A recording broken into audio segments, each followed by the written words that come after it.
এত দরকার নেই, এত লম্বা চূড়ার বক্তব্যের দরকার নেই। আধা ঘন্টা চুপ করে শুনেন, কয়েকটা মেসেজ ড্রপ করি, take it with you to your home, then practice and apply in the society. নিয়ে যান, আমল করেন, সমাজে কাজে লাগান। সমাজটা আলোকিত করে দিবে কে? খুতাবুকুম তাবিলা সালাওয়াতুকুম কাসীরা। আল্লাহর হাবিব সাল্লাল্লাহু আলাইহি ওয়াসাল্লাম বললেন, কিয়ামতের একটা আলামত, কিয়ামতের আগে তোমাদের বক্তব্য হয়ে যাবে লম্বা, সালাত হয়ে যাবে খাটো। সালাতের পরে তাসবিহ পড়তে চায় না লোকজন, ব্যস্ত, মহা ব্যস্ত, সুপার বিজি। কোত্থেকে আসলে এই ব্যস্ততা? আপনি রবের সাথে মুনাজাত, না যাই ইউনাজি মুনাজাত, আপনার রবের সাথে একাকী নীরবে কথা বলতে মনে চায় না আপনার? এত তাড়াহুড়ো কিসের? ধীর স্থির হন, একটু স্থির হন, একটু মনোদৈহিক প্রশান্তি অর্জনের চেষ্টা করেন। সব সময় ব্যস্ত, ধাক্কাধাক্কি, উচ্ছৃঙ্খলা, এগুলো আমাদেরকে শেষ করে দিয়েছে। এজন্য লম্বা চূড়া বক্তব্য ঠিক না। বক্তব্য শুনতে আমাদের ভালো লাগে, আমল করতে ভালো লাগে না। বক্তব্যটা শেষেই সিগারেট ধরায়, আছে না নাই? মাহফিল শেষেই বিড়ি ধরায়, কয় চমৎকার ওয়াজ করছে হুজুরে।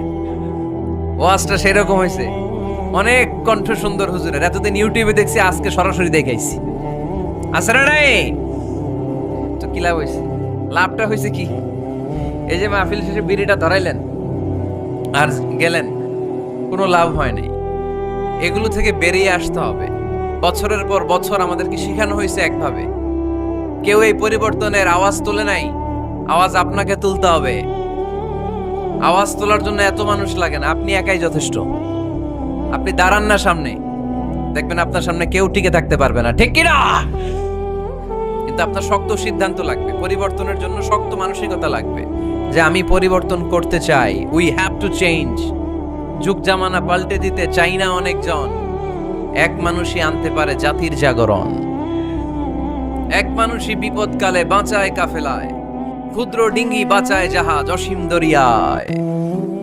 এজন্য আপনার শক্ত সিদ্ধান্ত পারে আপনার মৌলভীবাজারটাকে দেশের শ্রেষ্ঠ জেলা, শ্রেষ্ঠ থানা হিসেবে আল্লাহর কাছে কবুল করতে, ঠিক কিনা? এজন্য লম্বা চূড়া আলোচনা ঠিক না। ছোটখাটো অল্প কয়েকটা মেসেজ নিয়ে যেতে পারলেই that's enough. One of the minor sign before the day of judgment, your Islamic lectures will be very longer, and your salah 5 times a day will be shorter. কিয়ামতের আগে বক্তব্য লম্বা, নামাজ খাটো, তাসবিহ পড়ে না, ব্যস্ত, মহাব্যস্ত। এই মহাব্যস্ততা ছাড়েন, কোরআন সুন্নাহর দিকে ফিরে আসেন। বরকত দিবে কে? বিশ্বনবীর মসজিদে নববীর ফ্লোর বালুর ফ্লোর ছিল, আমাদের ফ্লোর টাইলস। আল্লাহর হাবিব সাল্লাল্লাহু আলাইহি ওয়াসাল্লামের মসজিদে বালি নিচে, এই বালিতে নামাজ পড়তেন। বৃষ্টি হলে কাদামাটি হয়ে যেত, কাদামাটিতেই সেজদা করতেন। সেজদা করলে কাদার মাটি আল্লাহর হাবিব সাল্লাল্লাহু আলাইহি ওয়াসাল্লামের নাকে আর কপালে লেগে যেত। তিনি সালাম ফিরিয়ে সাহাবাদের দিকে মুখ ফিরিয়ে বসলে দেখতেন প্রতিটা সাহাবীর নাকে আর কপালে কাদার মাটি মিশে আছে। তার মানে প্রিয় নবী সাল্লাল্লাহু আলাইহি ওয়াসাল্লামের মসজিদে নববী ছিল কাঁচা, কিন্তু মুসল্লি ছিল পাকা। আমাদের মসজিদগুলো হয়েছে পাকা, কিন্তু মুসল্লি কাঁচা, ঠিক কিনা? ফজরের সালাতে মানুষ নাই। ইমাম সাহেব আছেন কে কে এলাকায়? দেখি ইমাম, মসজিদের ইমাম, মাশাআল্লাহ। আপনাদের এইখানে মসজিদে ফজরের নামাজে কয় কাতার হয়? 5 জন 6 জন। কেনে এত কম? খেনে হ্যাঁ আসে না, আসতে চায় না লোকজন। তো এই যে 5-6 জন ফজরের সালাতে, কল্পনা করতে পারেন ফজরের সালাতে এত কম লোক। ফজরের জামাতে লোক যায় না, এটা একটা মহামারী। যেদিন ফজরের জামাতের দৃশ্য আর জুমার নামাজের দৃশ্য একরকম হয়ে যাবে, ওই দিনই বাংলাদেশে ইসলাম কায়েম হয়ে যাবে। এখন স্লোগান তোলে বিপ্লব বিপ্লব, ইসলামী বিপ্লব। আর ফজরের সময় আমি কম্বলের ভিতরে, আছে না নাই? কোনো বিপ্লব হবে না। ফজরের নামাজ জামাতে পড়ুন, সকালটারে বরকতময় করে দিবে কে? আল্লাহর হাবিব সাল্লাল্লাহু আলাইহি ওয়াসাল্লামের মসজিদ ছিল সবার জন্য উন্মুক্ত, এখানে সবাই আসতে পারতো। এজন্য মসজিদ হবে সবার। আমরা মসজিদের আবাদকারী হতে চাই। এজন্য রব্বুল আলামিন বলেন, ইন্নামা ইয়া'মুরু মাসাজিদাল্লাহি মান আমানা বিল্লাহি ওয়াল ইয়াউমিল আখির ওয়া কামাস সালাতা ওয়া আতাজ যাকাতা ওয়া লাম ইয়াখশা ইল্লাল্লাহ ফাআসা উলাইকা আন ইয়াকুনু মিনাল মুহতাদিন। সুবহানাল্লাহ পড়েন। রব্বুল আলামিন বললেন মসজিদের আবাদকারী হবে তারা যারা আল্লাহর প্রতি ঈমান আনে, আখিরাতের প্রতি ঈমান আনে, যারা সালাত কায়েম করে, যারা যাকাত আদায় করে, যারা দুনিয়ার কাউকে ভয় পায় না, ভয় পায় একজনকে। চিল্লায় বলেন তিনি কে? যাদের হৃদয়ে আছে আল্লাহর ভয়, তারা কবু পথ ভুলে যায় না। আল্লাহর প্রেম ছাড়া এই দুনিয়া কারো কাছে কোনো কিছু চায় না, ঠিক কিনা? তাহলে যারা মসজিদের আবাদকারী এরা ভয় পায় একজনকে, চিল্লায় বলেন তিনি কে? মসজিদের আবাদকারীদের প্রথম গুণ, তারা আল্লাহ বিশ্বাস করে, তারা আখিরাতে বিশ্বাস করে, তারা সালাত কায়েম করে, তারা যাকাত আদায় করে, তারা আল্লাহ ছাড়া পৃথিবীর কাউরে ভয় পায় না। আল্লাহ বলেন ফাআসা উলাইকা আইয়াকুনু মিনাল মুহতাদিন, আশা করা যায় তারাই হলো হেদায়েতের রাস্তার উপরে আছে, ঠিক কি না? তারাই মসজিদের আবাদকারী, যারা মসজিদে যায়, সালাত আদায় করে। এখন মসজিদের আবাদকারী আপনি হতে চান, আপনি মসজিদে যান না, আপনি আবাদকারী হতে পারবেন? মসজিদের অনেক সভাপতি আছে, মসজিদে যায় না, আছে না নাই? মৌলভীবাজারে এই সমস্যা বোধহয় নাই। মসজিদের সেক্রেটারি মসজিদে যায় না, আছে না নাই? তাহলে হইলো, এটা হইলো, এটা মেনে নেওয়া যায়? এই জন্য সভাপতি সাহেবরা, আপনি কষ্ট করে মসজিদ বানিয়েছেন, মসজিদে যাবেন। এই কথা বলেন কেন? এত দিকে বিশৃঙ্খলা হইলে কেমন হবে? বসেন আর অল্প কয়েক মিনিট। সভাপতি সাহেব আপনি মসজিদে যাবেন, সেক্রেটারি সাহেব আপনি মসজিদে যাবেন, তাহলে আপনি সঠিক মসজিদের আবাদকারী হবেন, ঠিক কিনা? আমরা মসজিদের আবাদকারী হতে চাই, ইনশাআল্লাহ। পড়েন উমরানুল মাসাজিদ। মসজিদের আবাদ কি করে করতে হয়? মসজিদ আবাদ করার এক নাম্বার মাধ্যম হচ্ছে মসজিদ নির্মাণ করা। কি করা? নির্মাণ করা। খেয়াল করবেন, আল্লাহর হাবিব সাল্লাল্লাহু আলাইহি ওয়াসাল্লাম বলেছেন, মান বানা মসজিদান মিন মালিহি ফিদ দুনিয়া বানাল্লাহু লাহু বাইতান ফিল জান্নাহ। যে ব্যক্তি নিজের পকেটের টাকা খরচ করে দুনিয়াতে মসজিদ বানায়, আল্লাহ তাআলা তার জন্য জান্নাতে ঘর বানায়। 60টা জিনিস মানুষ মরে যাওয়ার পরে তার কবরে পৌঁছতে থাকে। ইন্না মিম্মা ইয়ালহাকুল মুমিন মিন হাসানাতিহি বা'দা মাউতিহি। মানুষ মরে যাওয়ার পরেও যে 60টা জিনিস তার কবরে পৌঁছায়, তার মধ্যে একটা হচ্ছে মসজিদান বানাহু। সে যে মসজিদ বানিয়ে গিয়েছে, ওই মসজিদের সওয়াব। সুবহানাল্লাহ পড়েন। আপনি টাকা দিয়ে মসজিদ বানিয়ে দিলেন, ওই মসজিদে মুসল্লিরা নামাজ পড়ে, রোজাদাররা এসে ওখানে ইফতার খায়, তাহাজ্জুদ আদায়কারীরা তাহাজ্জুদ পড়ে, তাদের সওয়াবের কমতি হবে না, কিন্তু তাদের সওয়াবের একটা পার্সেন্টেজ সওয়াব যে ব্যক্তি মসজিদ বানালো তার আমলনামায় আল্লাহ ঢুকিয়ে দেয়। এজন্য বেশি বেশি মসজিদ বানাতে রাজি আছেন তো? তাহলে মসজিদ আবাদ করার প্রথম মাধ্যম হচ্ছে মসজিদ বানানো। 2 নাম্বার মাধ্যম হচ্ছে মসজিদে যে জামাতে সালাত আদায় করা। জামাতে সালাতুল জামাআ তাফদুলু সালাতাল ফারযি ব27 দারাজা। ঘরে নামাজ পড়লে, একা একা পড়লে যেই সওয়াব, জামাতে পড়লে 27 গুণ বেশি সওয়াব। সুবহানাল্লাহ বলতে পারলেন না? হে নামাজি আমার ঘরে নামাজে পড়ো আজ, দিল মে তোমার চরণ তলে হৃদয় যায় নামাজ। হে নামাজি আমার ঘরে নামাজে পড়ো আজ, দিল মে তোমার চরণ তলে হৃদয় যায় নামাজ। পড়েন আল্লাহু আকবার। কি সুন্দর লিখেছেন কাজী নজরুল ইসলাম। মসজিদ কেমন যেন মসজিদ তার নিজের ভাষায় আল্লাহর কাছে কেঁদে কেঁদে ফরিয়াদ জানায়, আল্লাহ নামাজিরা আমার ঘরে আসে না, কি সুন্দর টাইলস, কি সুন্দর মুসল্লা, কি সুন্দর এয়ার কন্ডিশন, সব আছে কিন্তু মুসল্লি নাই, ঠিক কিনা? মসজিদগুলো আল্লাহর কাছে ফরিয়াদ জানায়। এজন্য আমরা যেন মসজিদমুখী হই। কি মুখী? আওয়াজ করে বলতে হবে, কি মুখী?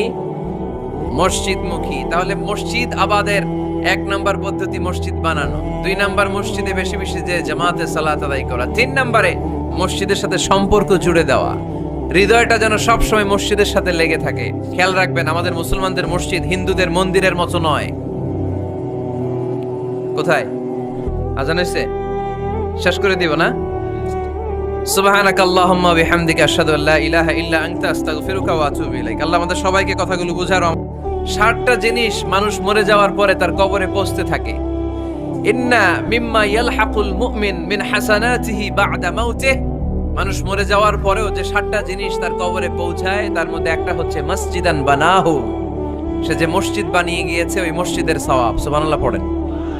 আপনি টাকা দিয়ে মসজিদ বানিয়ে দিলেন, ওই মসজিদে মুসল্লিরা নামাজ পড়ে, রোজাদাররা এসে ওখানে ইফতার খায়, তাহাজ্জুদ আদায়কারীরা তাহাজ্জুদ পড়ে, তাদের সওয়াবের কমতি হবে না, কিন্তু তাদের সওয়াবের একটা পার্সেন্টেজ সওয়াব যে ব্যক্তি মসজিদ বানালো তার আমলনামায় আল্লাহ ঢুকিয়ে দেয়। এজন্য বেশি বেশি মসজিদ বানাতে রাজি আছেন তো? আল্লাহর হাবিব সাল্লাল্লাহু আলাইহি ওয়াসাল্লাম বললেন, সাবআতুন ইউযিল্লুহুমুল্লাহু ফি যিল্লি ইয়াওমা লা যিল্লা ইল্লা যিল্লু।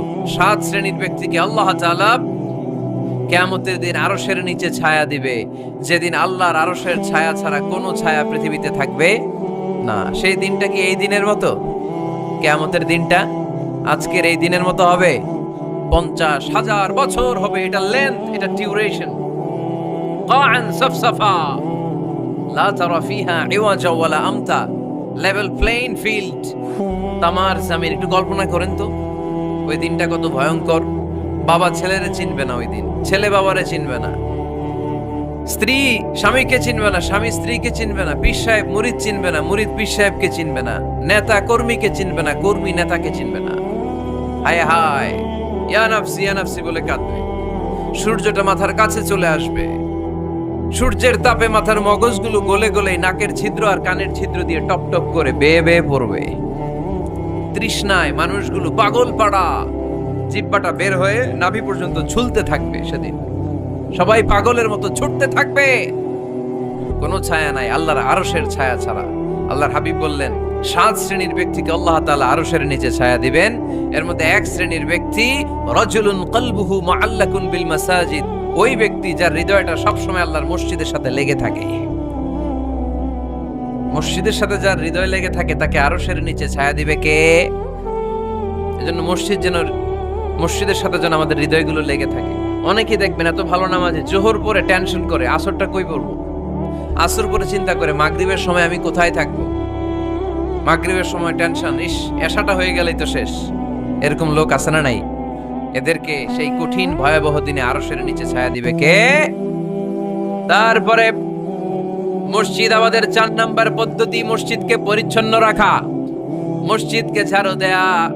মসজিদকে যারা পরিষ্কার করে তাদের হৃদয়ের যন্ত্রণা দূর করে দেয় কে? সাইয়েদনা ইব্রাহিম আলাইহিস সালাম এবং ইসমাঈল আলাইহিস সালামকে আল্লাহ তাআলা আদেশ করেছেন, তাহহিরা বাইতিয়া লিত-তাইফিনা ওয়াল আকিফিনা ওয়ার রুকআই সুজুদ। হে ইব্রাহিম, ইসমাঈল, বাপ বেটা দুইজন মিলে মসজিদ ঝাড়ু দাও। কি ঝাড়ু দাও? মসজিদেরি ঝাড়ু বড়দার, ও কামারে হাত শোনো আমারে মুনাজাত। পড়েন, শোনো শোনো ইয়া ইলাহি আমারে মুনাজাত, শোনো আমারে মুনাজাত। পড়েন আমিন।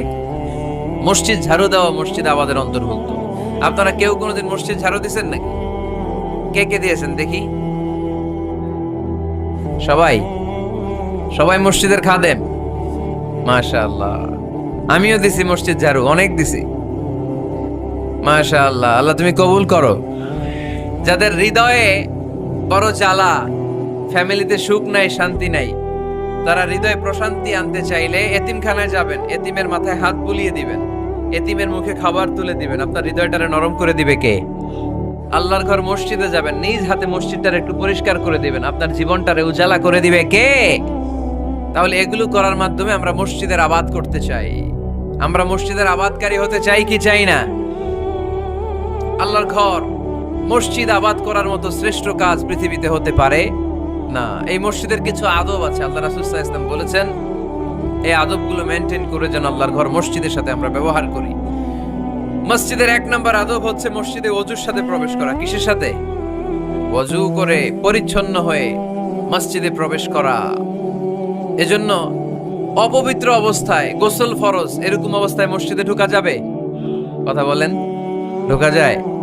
যেই নারীদের মাসিক চলতেছে, মেনস্ট্রুয়েশনাল পিরিয়ড চলতেছে, ওই নারীদের পক্ষে মসজিদে ঢোকা জায়েজ আছে? নাই। তাহলে এটা হলো 1 নম্বর আদব। মসজিদে ঢোকার সময় কি করে ঢুকবো? ওযু করে। আওয়াজ করে বলেন, কি করে ঢুকবো? ওযু করে। 2 নম্বর আদব হচ্ছে মসজিদে যাওয়ার সময় সবচেয়ে ভালো জামাটা পরে যাব, সবচেয়ে ভালো পাঞ্জাবিটা পরে যাব। জান তো আপনারা? না সবচেয়ে সিরাটা পরে যান? হ্যাঁ, অনেকের নামাজের জন্য একটা পুরান জামা আছে, সিরা পারা, এদিকে হাত উঠালে দিকতে দেখা যায়, আছে না নাই? সবচেয়ে সিরা পারাটা রাখে নামাজের জন্য, কপাল পোড়া। আর সুন্নাতে খাতনার অনুষ্ঠানে গেলে মাশাআল্লাহ লেহেঙ্গা গায়ে দিয়ে যায়, আছে না নাই? না, আপনি ইবাদতের জন্য সবচেয়ে সুন্দর জামাটা রাখবেন। এজন্য রাব্বুল আলামিন বলেন, ইয়া বানি আদম খুযু জিনাতাকুম ইনদা কুল্লি মসজিদ।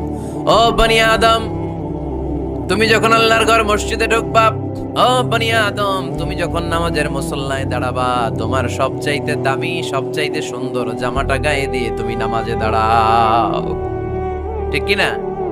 তাহলে এখন মসজিদে যাওয়ার সময় কি গায়ে দিয়ে যাবেন বলেন?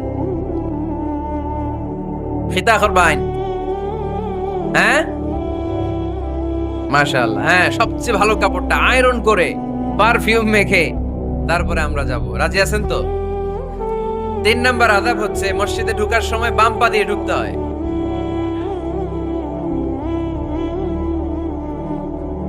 কোন পা? আরো জোরে। এদেরকে গুতা মারা লাগে, নাইলে আওয়াজ বাড়ে না, এরকম ভলিউম টাইট করতে হয়, ভলিউম হাই করলে আর পরে বাড়ে, এমনি বলতে চায় না। আর ঘটনা কি? হ্যাঁ, খায় নাই। বদরের যুদ্ধ হয়েছিল রমাদানে, কোন সাহাবী খায় নাই, না খাইয়া একেবারে সাইজ করে দিছে কাফেরদেরকে। আমরা না খেলেও আমাদের হৃদয়ে ইমানি শক্তি আছে না নাই? এই তো বোঝা যাচ্ছে ইমানি শক্তি আছে। এতক্ষণ আছিল কই? তো মসজিদে ঢোকার সময় কোন পা দিয়ে? এগুলো মনে থাকে আমাদের? ভুলা যাই আমরা, খেয়াল থাকে না তো এগুলা। এত কিছু মনের মধ্যে রাখলে এগুলো মনে থাকবে কেমনে? মসজিদে ঢোকার সময় কোন পা? আরো জোরে। বেরোয়ার সময় কোন পা? মনে থাকবে। মসজিদে যখন ঢুকবেন ডান পা দিয়ে ঢুকবেন, আর দোয়া পড়বেন, আউযু বিল্লাহিল আযীম ওয়া বিওয়াজহিল কারীম ওয়া সুলতানিহিল কদীম মিনাশ শাইতানির রাজীম। বিষ্ণু ইসলাম বললেন, যে ব্যক্তি মসজিদে ঢোকার সময় এই দোয়াটা পড়বে, শয়তান আফসোস শুরু করে, সে বলে, হায় হায়, আজকের দিনের জন্য, সারা দিনের জন্য তো তুই আমার ওয়াসওয়াসা থেকে বেঁচে গেলি, আজকের সারা দিনের জন্য তোরে আমি হারালাম, আজকের সারাটা দিন আল্লাহর পক্ষ থেকে প্রোটেকশন নিয়ে তুই বেঁচে গেলি, আজকের জন্য যা, কালকে তোরে আমি ধরবো। এজন্য এই দোয়াটা পড়ার দরকার আছে না? আউযু বিল্লাহিল আযীম ওয়া বিওয়াজহিল কারীম ওয়া সুলতানিহিল কদীম মিনাশ শাইতানির রাজীম। 4টা বাক্যের দোয়া। মুখস্থ করতে কষ্ট হলে যে ইউটিউবে চলে যাবে আজকেই, ওখান থেকে শুনে আপনারা মুখস্থ করে নেবেন, এই দোয়াটা পড়বেন, তাহলে ওই দিনের জন্য শয়তানের ওয়াসওয়াসা, টেম্পটেশন, প্রভোকেশন থেকে আপনি আল্লাহ তাআলার প্রোটেকশনে চলে গেলেন। সুবহানাল্লাহ পড়েন। তারপর আল্লাহর হাবিব বললেন, ঢোকার আগে আমারে সালাম দাও। পড়বেন, আসসালামু আলাইকা আইয়ুহান নাবিয়্যু ওয়া রাহমাতুল্লাহি ওয়া বারাকাত। এই 2টা জিনিস যখন করে ফেললেন, তখন ডান পা দিয়ে পড়বেন, আল্লাহুম্মা আফতাহ লি আবওয়াবা রাহমাতিক। সুবহানাল্লাহ পড়েন। আল্লাহুম্মা আফতাহ লি, ও আল্লাহ আমার জন্য তুমি খুলে দাও, আবওয়াবা রাহমাতিক, তোমার রহমতের দরজা। তার মানে মসজিদে ঢুকলে রহমত পাওয়া যায় কি যায় না? মসজিদে ঢুকলে পাওয়া যায় রহমত, মসজিদের বাইরে রহমতের কথা আল্লাহ বলে নাই। মসজিদের ভিতরে রহমত। কোথায় রহমত? কোথায়? মসজিদের ভিতরে রহমত আছে না? তার প্রমাণ, মসজিদে ঢুকলেই শান্তি লাগে কেমন জানি, আর ঘুমে ধরে। মসজিদে ঘুমাইছেন কারা কারা দেখি? সবাই ঘুমাইছেন? আরে আমি কত ঘুমাইছি। জুমার নামাজের সময় যে কি ঘুম আসে, আসে আসে, কমন পড়ছে, একেবারে কমন পড়ে গেছে। ঘুম আসে কারণ রহমত, রহমতের ঝিরি ঝিরি বাড়ি ধারা আল্লাহ তাআলা আরশের উপর থেকে নাজিল করতে থাকে, আর এই রহমতের কারণে হৃদয়টা প্রশান্ত হয়ে যায়, অনেকের ঘুমও চলে আসে, ঠিক কি না? এজন্য আল্লাহুম্মা আফতাহ লি আবওয়াবা রাহমাতিক, ও আল্লাহ তোমার রহমতের দরজাগুলো আমার জন্য খুলে দাও। এই দোয়া পড়লে রহমতের দরজা খুলে দেয় কে? আবার মসজিদ থেকে যখন বের হবেন তখন কোন পা দিয়ে? জোরে বলেন। বাম পা দিয়ে কি পড়বেন? আল্লাহুম্মা ইন্নী আসআলুকা মিন ফাদলিক, ও আল্লাহ তোমার কাছে আমি তোমার পক্ষ থেকে ফদল চাই, মানে রিজিক চাই, রিজিক দেওয়ার মালিক কে? তার মানে খুব সোজা সাপটা কথা হচ্ছে, মসজিদের ভিতরে পাওয়া যায় রহমত, আর বাইরে পাওয়া যায় ফদল বা রিজিক। বাইরে পাওয়া যায় কি? রিজিক। মসজিদের ভিতরে রিজিক আছে? তার মানে সারাদিন মসজিদে বসে থাকলে রিজিক মিলবে? নামাজের সময় নামাজ পড়তে হবে, কাজের সময় কাজ করতে হবে। এটাই হচ্ছে ইসলামের বিধান। নামাজের সময় নামাজ, কাজের সময়। আমি প্রশ্ন করবো, আওয়াজ করে উত্তর দেন। নামাজের সময়, কাজের সময়, নামাজের সময়, কাজের সময়। এটা মনে থাকবে। এজন্য আল্লাহ বলেন ফাইদা কুদিয়াতিস সালাতু ফান্তাশিরু ফিল আরদি ওয়াবতাগু মিন ফাদলিল্লাহ। যখন তোমাদের সালাত শেষ হয়ে যায়, আল্লাহর রিজিক অন্বেষণের জন্য আল্লাহর জমিনে তোমরা ছড়িয়ে যাও। নামাজের সময় আসবেন, নামাজ শেষ বের হয়ে যান। ফান্তাশিরু ফিল আরদ, জমিনে ছড়িয়ে পড়ো। নামাজ শেষ, চেয়ারম্যান সাহেব চলে যাবে ইউনিয়ন পরিষদের ভেতরে, ছাত্ররা চলে যাবে হাই স্কুলে, মেম্বার অফ দ্য পার্লামেন্ট চলে যাবে সংসদে, সেনাবাহিনীর লোকেরা চলে যাবে ক্যান্টনমেন্টে, ব্যবসায়ীরা চলে যাবে তাদের বাজারে, সিএনজি ওয়ালারা সিএনজি নিয়ে ব্যবসা শুরু করবে, রাস্তায় নেমে যাবে, চিল্লায় বলেন ঠিক কিনা? এটাই ইসলামের বিধান। নামাজের সময় নামাজ, কাজের সময়। আচ্ছা, তাহলে প্রথম সুন্নাত পেলাম, পবিত্র হয়ে ঢুকবো, ভালো জামা পরে ঢুকবো 2 নাম্বার। 3 নাম্বার, ঢোকার সময় কোন পা, বের হওয়ার সময়। 4 নাম্বার, মসজিদে ঢুকেই 2 রাকাত। মসজিদে ঢুকে কয় রাকাত পড়েন আপনারা? তাহিয়াতুল মসজিদ, মসজিদে আপনি ওয়েলকাম জানাবেন, ঢুকেই 2 রাকাত পড়বেন, ওযু করলেই 2 রাকাত। আল্লাহর হাবিব সাল্লাল্লাহু আলাইহি ওয়াসাল্লাম মসজিদে নববীতে জুমার খুতবা দিচ্ছেন। খুতবা চলাকালীন সময়ে এক সাহাবী এসে মসজিদের মধ্যে বসে পড়লেন। আল্লাহর হাবিব সাল্লাল্লাহু আলাইহি ওয়াসাল্লাম সাহাবীরে বললেন দাঁড়াও। সাহাবী দাঁড়ালেন। আল্লাহর নবী জিজ্ঞেস করলেন কেন বসে পড়লা, 2 রাকাত পড়ছো নাকি? সাহাবী বলে পড়ি নাই। বিশ্বনবী বললেন তাহলে তাড়াতাড়ি 2 রাকাত নামাজ পড়ে বসে যাও। সুবহানাল্লাহ। পড়ে 2 রাকাত পড়ো নাই তো পড়ো, দাঁড়াও, তারপরে বসো। দেখেন খুতবা চলাকালীন সময়ে আমাদের খতিবরা কখনো খুতবা থামায়? কথা বুঝেন নাই? জুমার খুতবা আপনারা শুনেন না? খুতবা চলতেছে, ওই মুহূর্তে ইমাম সাহেবরা কখনো খুতবা থামায়? মাঝখানে কোনো ঝামেলা হইলে থামায় না। প্রথম খুতবা শেষ, বসে, তারপরে দ্বিতীয় খুতবা। খুতবার মাঝখানে কোনো থামাথামি নাই। কিন্তু আল্লাহর হাবিব সাল্লাল্লাহু আলাইহি সাল্লাম কেমন খতিব ছিলেন দেখেন। আল্লাহর হাবিব সাল্লাল্লাহু আলাইহি সাল্লামের খুতবা দেওয়ার স্টাইল এন্ড অ্যাটিটিউড এবং আমাদের খুতবা দেওয়ার স্টাইল